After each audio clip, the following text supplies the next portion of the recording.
Hola, me llamo Yayo Herrero, estoy en la librería Finestras y he venido a presentar un libro, pero antes de hablaros de mi libro, quiero presentaros y recomendaros tres que he encontrado por aquí en la librería. Este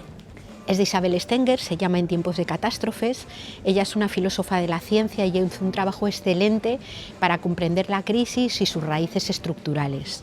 Este otro es de una botánica que se llama Robin Wilkie Merer, es una mujer además perteneciente a la cultura indígena Potawatomi de Estados Unidos y es un libro que desgrana el funcionamiento de la naturaleza, su complejidad y a través del cual uno se acaba enamorando de todas las plantas y otros seres vivos.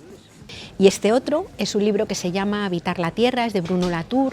es el resultado de unas conversaciones que él tuvo ya en un momento muy próximo a su muerte y es una especie como de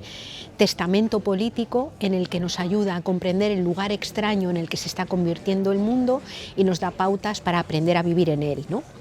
Y por último os voy a enseñar mi libro, que es el que he venido a presentar, que se llama, en castellano salió como Ausencias y extravíos, y es la primera vez que me traducen al catalán, estoy encantada, la traducción la ha hecho David Fernández, y aquí se llama Absencis y pèrdues, ¿no? Y bueno, es el libro es un libro pequeñito, pero que yo es de lo que he escrito, yo creo que lo que más me ha gustado escribir, y espero que os guste y que os interese.